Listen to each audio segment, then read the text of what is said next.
हमारी आज की जो रियल हॉरर स्टोरी है, ये स्टोरी इतनी शॉकिंग है कि अगर आप सभी लोग एंड तक वीडियो को देखेंगे, तो आप सभी लोग सोचने पर मजबूर हो जाएंगे कि असलियत में ऐसा भी कुछ हो सकता है क्या? हमारी जो कहानी है, हमारे साथ आकिब ने शेयर करी है। आकिब उड़ीसा के रहने वाले हैं, उनकी एज इस समय 27 साल है और जो ये पूरा इंसिडेंट है, ये उनके एक फैमिली के जो रिलेटिव्स हैं, उनके साथ हुआ है। तो उन्हीं की कहानी आज मैं आप सभी लोगों को सुनाऊँगा। तो आप सभी लोग बिना किसी देरी के हमारे चैनल को सब्सक्राइब कर लीजिए, वीडियो को लाइक कर दीजिए और आइए इस भयानक कहानी को शुरू करते हैं। ये जो कहानी है फातिमा की है। फातिमा की नई-नई शादी हुई थी। फातिमा उड़ीसा में एक छोटे से गाँव में रहती थी। तो जो फातिमा थी उनकी शादी अहमद से हुई थी। तो शादी के बाद जो फातिमा थी अपने ससुराल आ जाती है और अहमद के साथ रहने लगती हैं। 10 से 15 दिन ही बीते थे कि शादी के बाद जो उनके पति अहमद थे, तो वो शहर में काम किया करते थे। तो शादी के कुछ दिनों बाद ही वो शहर चले जाते हैं अपने काम पर और जो फातिमा थी, वो अहमद के फैमिली के साथ, जिसमें उनके पिताजी, उनकी मम्मी और फातिमा, ये 3 लोग बस उड़ीसा के एक छोटे से गाँव में, एक छोटे से घर में रहने लगे। सब कुछ काफ़ी नॉर्मल था। जो अहमद की फैमिली थी, वो आप लोगों को मैं बताऊँ काफ़ी अच्छी और खुशहाल फैमिली थी। तो फातिमा को उसकी फैमिली में एडजस्ट होने में टाइम नहीं लगा। वो अच्छे से उन लोगों के साथ घुल-मिल गई और मतलब नॉर्मल ज़िंदगी चल रही थी, घर के काम करना, सारी चीज़ें मतलब धीरे-धीरे सब कुछ नॉर्मल चल रहा था। अब यहाँ पर आप लोगों को थोड़ा ये भी जानना ज़रूरी है कि गर्मियों का मौसम था। फातिमा दिन में घर का सारा काम कर रही थी, काम करने के बाद पूरा दिन बीत जाता है, फिर शाम हो जाती है। अब शाम होने के बाद 6 या 7 बज रहे थे, तो गाँव वगैरह में क्या होता है कि जब अंधेरा हो जाता है, तो खाना वगैरह जल्दी बनाया जाता है। तो फातिमा ने 6 या 7 बजे के बीच में शाम के टाइम खाना वगैरह बना लिया, प्रिपेयर कर लिया। तो खाना वगैरह बनाने के बाद जो फातिमा थी, वो देखती है कि किचन में एक साइड डस्टबिन रखा था और उस डस्टबिन में मतलब कूड़ा-कचरा मतलब खाने-पीने की चीज़ें, छिलके वगैरह सब्जियों के, ये सारी चीज़ें उसमें इकट्ठी हो गई थी। तो उसे ऐसा फ़ील हुआ कि मैं कचरे को फेंक देती हूँ। तो कहानी में आगे बढ़ने से पहले थोड़ा-सा आप लोग ये जान लीजिए कि जो अहमद और जो फातिमा है, उसका घर आखिर गाँव में पड़ता कहाँ था। तो एक कच्ची-सी रोड थी, कच्ची-सी रोड के जस्ट किनारे अहमद का घर पड़ता था और जो रोड थी, उसके अपोज़िट साइड में एक काफ़ी पुराना-सा पेड़ था। अब वो पेड़ मतलब काफ़ी पुराना था और किस चीज़ का था, मैं आप लोगों को कैसे बताऊँ, क्योंकि वीडियो में हमारे साथ आकिब ने ये नहीं बताया कि ये पेड़ था किस चीज़ का। बट आप लोग ये सब जान लीजिए कि वो पेड़ काफ़ी पुराना था। तो फातिमा सोचती है कूड़े को देखने के बाद कि इस कूड़े को मैं जाऊँ फेंक आती हूँ। तो गाँव वगैरह में जैसे क्या होता है कि नगर पालिका टाइप्स गाड़ियाँ वगैरह नहीं आती, तो लोग कहीं न कहीं अपने कूड़े को फेंक देते हैं। तो फातिमा ने भी वही किया, अपने घर से वो निकली और उस जो कूड़ा था उसने एक ब्लैक पॉलीथीन में रखा हुआ था और वो लेकर जाती है कूड़े को, जो कच्ची सड़क थी। कच्ची सड़क पार करने के बाद जो बहुत पुराना सा पेड़ था, तो उसी पेड़ के पास फातिमा ने जो कचरा था वो फेंक दिया। अब फातिमा ने जैसे ही मतलब वो कचरा फेंका वहाँ पर, तो वो जो कचरे की पन्नी थी वो फट जाती है। उसके अंदर जो छिलके वगैरह या फिर कचरा था वो तो था ही, साथ में मतलब गंदा पानी टाइप्स या सब्जियाँ वगैरह सड़ गई हों काफ़ी दिन की, जो कूड़ा सड़ जाता है ऐसा कुछ था। तो अजीब-सी स्मेल आने लगी। तो फातिमा इन सब चीज़ों पर ध्यान नहीं देती है। कूड़ा फेंकने के बाद वो जो पतली-सी रोड थी कच्ची, उसे क्रॉस करती है और क्रॉस करने के बाद अपने घर की तरफ अब धीरे-धीरे बढ़ने लगती है। लेकिन जो फातिमा कूड़ा फेंकने के बाद थोड़ा-सा जब अपने घर की तरफ आगे बढ़ी थी 2-4 कदम, तो उसे ऐसा महसूस होता है कि एक बहुत ही ठंडी हवा का झोंका उसके बगल से बहुत तेज़ी से गुज़रता है और उसे मतलब ठंड सी फ़ील होती है। तो वो अचानक पीछे मुड़ के देखती है। तो जब वो पीछे मुड़कर देखती है, हवा वगैरह नहीं चल रही थी, लेकिन उसे हल्की-सी ठंड महसूस हुई। फिर वो इग्नोर करती है कि शाम के 6-7 बज रहे होंगे, मेरा वहम है या फिर गाँव वगैरह में हवाएँ चलती हैं, रुक जाती हैं। उसने मतलब अपना दिमाग का वहम समझा और फिर वो घर की तरफ आगे बढ़ गई। अब वो घर की तरफ आगे बढ़ने के बाद खाना-पीना खाती है, अपने रूम में सोने के लिए चली जाती है। लेकिन इस रात से जो फ़ातिमा की ज़िंदगी बदलने वाली थी, वो क्या रीज़न था, क्या कुछ था, वो तो इस वीडियो में आगे पता ही चलेगा। बट उसके साथ अब जो-जो चीज़ें होने वाली थी, उसने अपनी ज़िंदगी में कभी भी नहीं सोचा था। अब उस रात जब फ़ातिमा खाने-पीना ख़त्म करके अपना जब सोने के लिए अपने बिस्तर पर जाती है, तो रात के 1 से डेढ़ बज रहे थे। पहले तो उसे नींद ही नहीं आ रही थी। वो सोच रही थी कि शायद मैंने दिन में काम काफ़ी कर लिया, इस वज़ह से मुझे नींद नहीं आ रही। बट डेढ़ से 2 बजे के बीच में जब 2 बजता है, तो उसकी आँख हल्की-हल्की लगना स्टार्ट होती है, उसे नींद आ जाती है। तो वो आराम से अपने बिस्तर पर सो जाती है। अब जैसे फातिमा की आँख लगी ही थी कि उसे महसूस होता है ना कि उसके रूम के अंदर कोई एंटर होता है। कोई मतलब भारी पैरों से उसके रूम के अंदर दरवाज़ा खोलकर हल्के से एंटर करता है। तो पहले तो वो हल्की नींद में थी, वो समझ नहीं पाती कि आखिर मेरे रूम में इतनी रात में आया कौन है? तो वो पहले तो समझ नहीं पाती है, फिर वो देखती है, अचानक से आँखें खुलती है, बैठ जाती है। फिर वो अपने रूम में चारों तरफ मतलब देखने की कोशिश करती है कि आखिर आया कौन है? तो जब वो देखती है उसके रूम में मतलब कोई भी नहीं था, पूरा का पूरा रूम खाली था। अब ये देखने के बाद फ़ातिमा थोड़ा शॉक भी हो जाती है। फिर वो सोचती है कि शायद मेरा वहम होगा। फिर वो आराम से अपने बिस्तर पर लेट जाती है और फिर से सोने की कोशिश करने लगती है। लेकिन अब आधा घंटा बीत गया था सोने का ट्राई करते-करते, लेकिन उसे नींद आ ही नहीं रही थी। तभी उसे अचानक ऐसा महसूस होता है कि जो उसका रूम था, उसके रूम में एक विंडो थी। उसके विंडो के बाहर से कोई मतलब चीज़ है, परछाई सी है काले रंग की, जो गुज़र रही है। अब वो देखती है तो वो डर जाती है। वो मतलब दौड़कर विंडो के पास जाती है। जब वो बाहर देखने की कोशिश करती है ना, तो उसे वहाँ पर कोई परछाई फिर से कुछ नहीं दिखता। तो उसे लगता है कि यार आज मैंने काम काफ़ी ज़्यादा कर लिया है या फिर ये काम की वज़ह से मुझे थकान हो गई है, इसलिए मुझे वहम हो रहा है। तो वो आकर फिर से अपने बिस्तर पर लेट जाती है और सोने की कोशिश करती है। लेकिन मैं आप लोगों को बताऊँ, उस रात फ़ातिमा को नींद नहीं आती है। बस जब उसकी आँख लगती है तो उसे किसी के होने का एहसास होना या फिर थोड़ा-सा जब उसे नींद आती है, आधा घंटा 40 मिनट के लिए वो सोती है, तो उसे अजीबो-गरीब सपने आते हैं। उसके सपने में उसे कोई मतलब बड़ा-सा परछाई है ब्लैक कलर की दिखाई पड़ रही है। तो वो चौंक कर उठ जाती। तो ये सारी चीज़ें उसके साथ पूरी रात होती रही और उसे नींद नहीं आ रही थी। फिर उसने किसी तरीके से बैठकर, जगकर, लेटकर पूरी रात गुज़ार दी। अब फिर अगली सुबह हो जाती है। अगली सुबह होने के बाद जो फ़ातिमा थी, मैंने बताया कि उसका जो नेचर था काफ़ी खुश था। वो फ़ैमिली के साथ अहमद के मिल चुकी थी, काफ़ी घुल गई थी। लेकिन उस दिन से उसने जो अहमद के माता-पिता थे, उनसे उसका जो बातचीत थी मतलब बहुत रूड करने लगी या उनसे गुस्सा रहने लगी बिना वजह के और उनकी ना बात मानती, ना घर का कोई काम करती। और अगर अहमद के मम्मी-पापा उससे पूछते कि बेटा आखिर हुआ क्या है? तुम काम क्यों नहीं कर रही? तो वो बोलती थी कि बस मेरे शरीर में दर्द हो रहा है, मेरी तबीयत नहीं सही है। तो उन लोगों को लगता था कि शायद सच में इसकी तबीयत खराब हो सकती है। तो वो लोग कुछ कहते नहीं थे, कहते थे ठीक है फ़ातिमा बेटा तुम आराम करो। फिर उसके बाद पूरा दिन गुज़र जाता है, फ़ातिमा ने कोई भी काम नहीं किया। फिर से रात आती है, तो जब वो अपने रूम में साढ़े 9-10 बजे के बाद खाना-पीना खाकर सोने के लिए जाती है, तो ये जो रात थी, ये फ़ातिमा के लिए ये रात बहुत ही भयानक होने वाली थी। अब रात के 12 बज रहे थे और फ़ातिमा को हल्की-हल्की नींद आना स्टार्ट हो गई थी। फिर वो अपने बिस्तर पर सोने का ट्राई करने लगती है।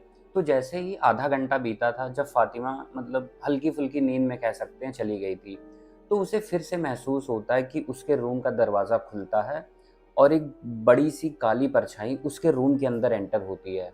लेकिन इस बार जो परछाई थी, जब रूम के अंदर एंटर होती है, तो वो जो फ़ातिमा का बेड था, जहाँ पर फ़ातिमा लेटी थी, वो परछाई फ़ातिमा के पास आती है और फ़ातिमा की जब आँखें खुलती हैं अचानक से, तो वो देखती है कि साढ़े 5, 6 साढ़े 6 फुट की एक काली-सी परछाई है जिसने ऊपर से नीचे तक सिर्फ़ काले कपड़े पहन रखे हैं। उसका चेहरा आप लोगों को मैं कैसे बताऊँ, जैसे एकदम सिर्फ़ काला अंधेरा मतलब धुआँ टाइप था ऐसे, उसका कोई फ़ेस नहीं था।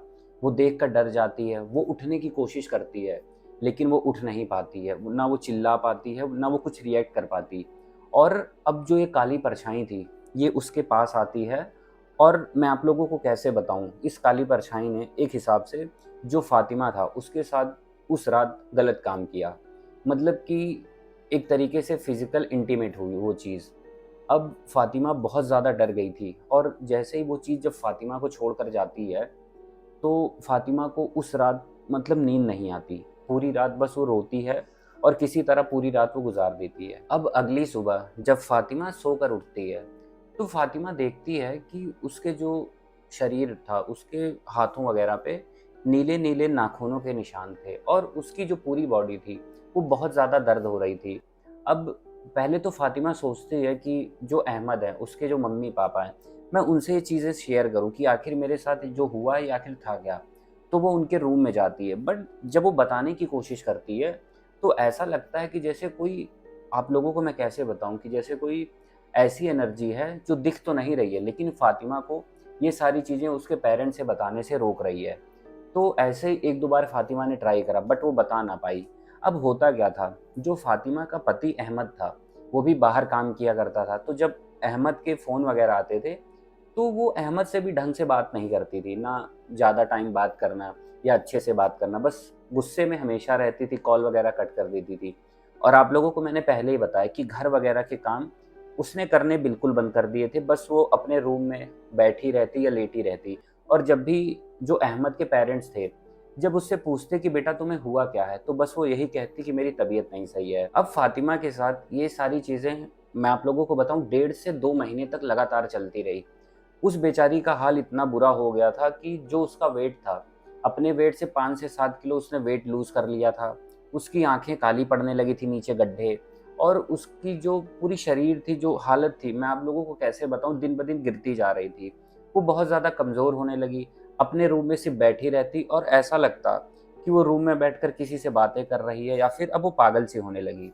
लेकिन जब 1.5 से 2 महीने बीते ही थे, इसके बाद एक ऐसी चीज़ होती है जो फ़ातिमा, अहमद और अहमद की फ़ैमिली सबको शॉक कर देती है। एक रात मतलब होता क्या है कि फ़ातिमा अपने रूम में सोने वग़ैरह के लिए जाती है, फिर सुबह होती है। तो फ़ातिमा जो थी, जब अगली सुबह होती है, वो अहमद के पेरेंट्स के पास जाती है और उनसे कहती है कि मैं प्रेग्नेंट हूँ। तो जब अहमद के पेरेंट्स सुनते हैं कि फ़ातिमा प्रेग्नेंट है, तो वो कुछ नहीं कहते, कहते ठीक है बेटा, अच्छी बात है, तुम आराम से रूम में बैठो, आराम करो। अब लेकिन वो लोग ये देखते हैं कि उसका जो पेट था वो थोड़ा-सा निकल आया था। तो ये चीज़ भी काफ़ी शॉकिंग है कि एक ही रात में ऐसा हो जाना। बट वो लोग फिर अहमद को फ़ोन करते हैं कि बेटा तुम्हारी जो वाइफ़ है, वो प्रेग्नेंट है, तो तुम छुट्टी लेकर घर चले आओ। तो अहमद जब ये सुनता है वो काफ़ी खुश होता है। वो अपनी जॉब से हफ़्ते से 10 दिन भर की छुट्टियाँ लेता है और अपने घर उड़ीसा, अपने गाँव वापस आ जाता है। तो जब वो अपने गाँव वापस आता है तो वो फ़ातिमा से मिलता है। तो उस समय उसे फ़ातिमा का नेचर बहुत ही अजीब और स्ट्रेंज लगता है, क्योंकि फ़ातिमा पहले जैसे हुआ करती थी, अब उस तरीके से उससे बातें नहीं करती, उसकी छोटी-छोटी बातों पर गुस्सा हो जाती। तो ये सारी चीज़ें वो नोटिस कर रहा था, बट उसे लगा कि शायद यार प्रेगनेंसी की वजह से सारी चीज़ें हैं, तो वो कुछ बोलता नहीं है। अब अहमद को घर लौटे 2 दिन हो गए थे, तो एक रात अहमद और जो फ़ातिमा थे अपने रूम में सोने के लिए गए। रात के साढ़े 9 या 10 बज रहे थे। उन दोनों ने खाना वगैरह सब कुछ खा लिया था, फिर वो अपने बेड पर सोने के लिए चले जाते हैं।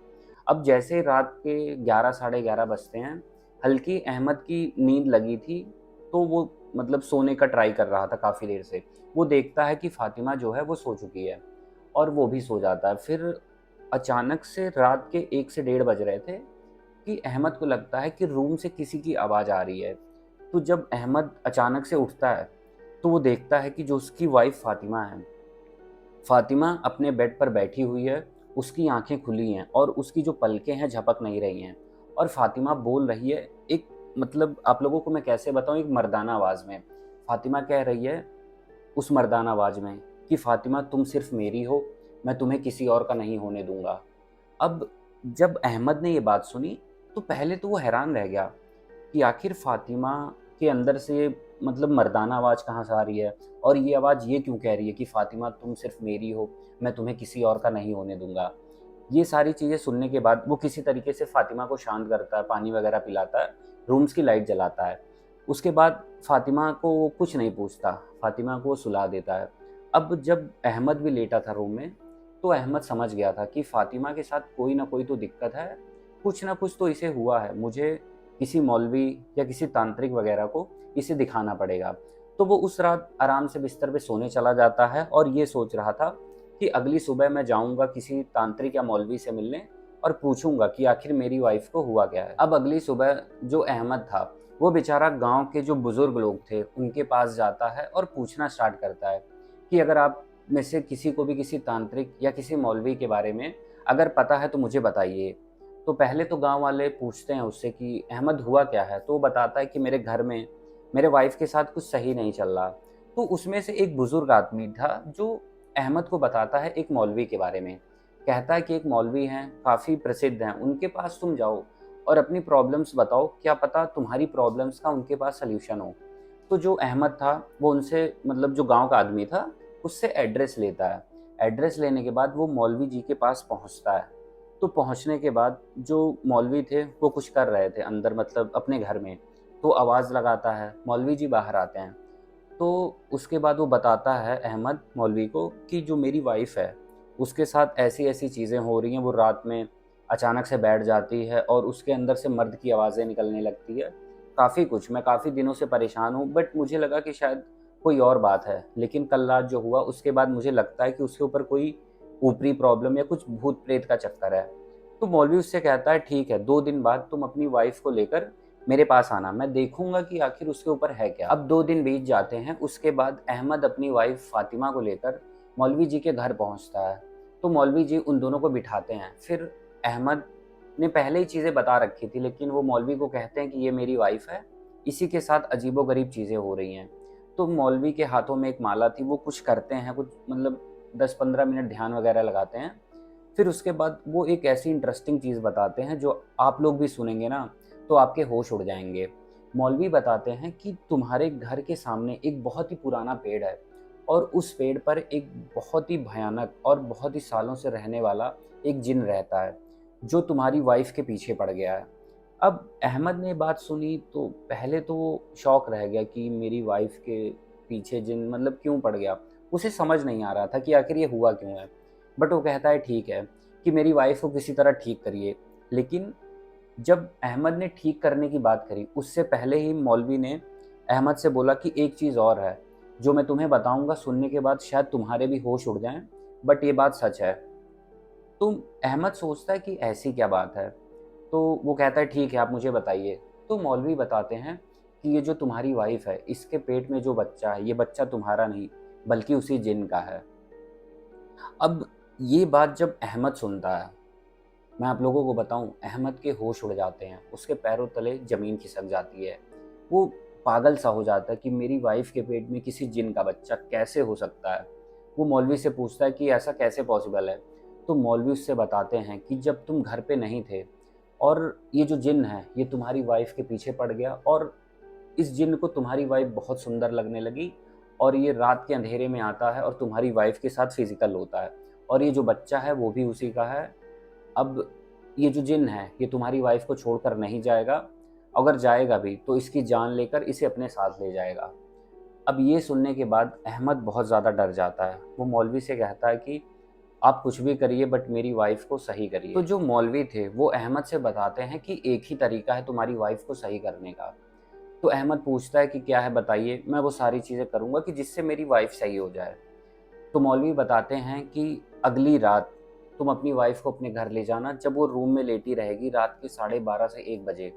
जब वो जिन तुम्हारी वाइफ़ के पास आएगा, उसी समय तुम्हें रूम से निकल जाना है और जो वो पेड़ है, मैं तुम्हें 1 कील दूँगा, 1 से 2 कील दूँगा, तो तुम्हें उस पेड़ के पास चलकर जाना है और उस पेड़ के मतलब जो नीचे का हिस्सा है मोटा, उसमें तुम्हें बस दरारें ढूँढनी हैं और जो दरारें तुम्हें दिखेंगी, ये जो कीलें मैं तुम्हें दूँगा, उन मतलब पेड़ों की जो दरारें हैं, उसमें इन कीलों को ठोक देना और फिर वो जो जिन्न है, वो हमेशा के लिए तुम्हारी वाइफ़ को छोड़ देगा। अब मौलवी ने क्या करा कि जो कीलें थी, वो अहमद को दे दी और फिर अहमद अपनी वाइफ़ के साथ घर चला जाता है।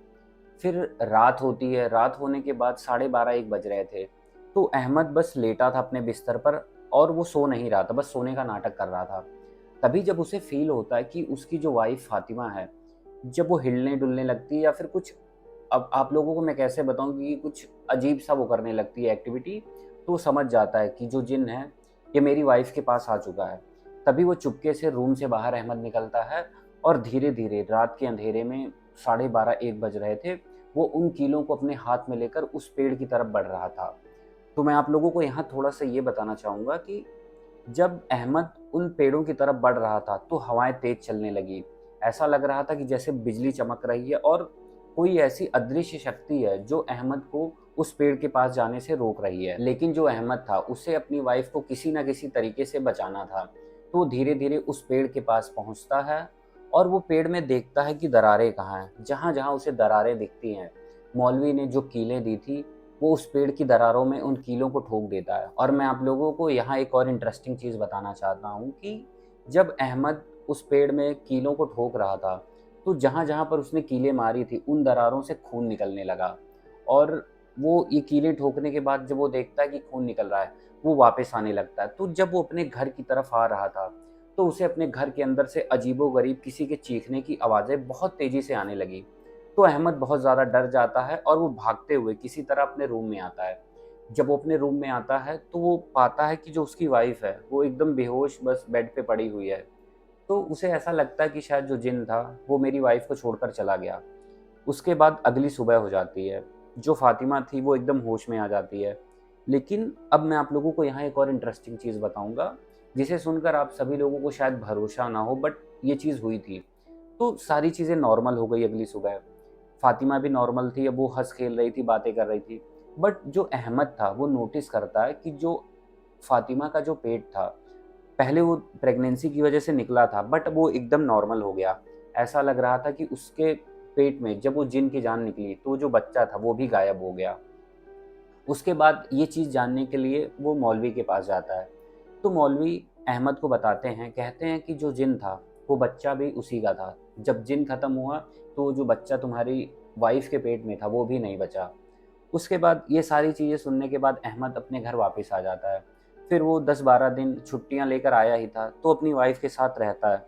दिन में, रात में वो सारी चीज़ें नोटिस करता है। अब उसकी वाइफ़ ठीक रहने लगी, घर के काम करने लगी, अहमद से भी अच्छे से, उसके पेरेंट्स से भी अच्छे से बिहेव करने लगी।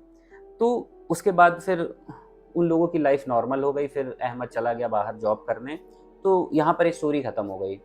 बट अब मैं आप लोगों को बताना चाहता हूँ कि ये एक ऐसी कहानी थी, जब मैंने सुनी तो मुझे बहुत इंटरेस्टिंग लगी कि एक बच्चा जिनका हो भी सकता है कि नहीं, और उसके बाद वो चला भी जाता है। तो ये स्टोरी काफ़ी स्ट्रेंज भी थी, काफ़ी मतलब अलग तरीके की कहानी थी।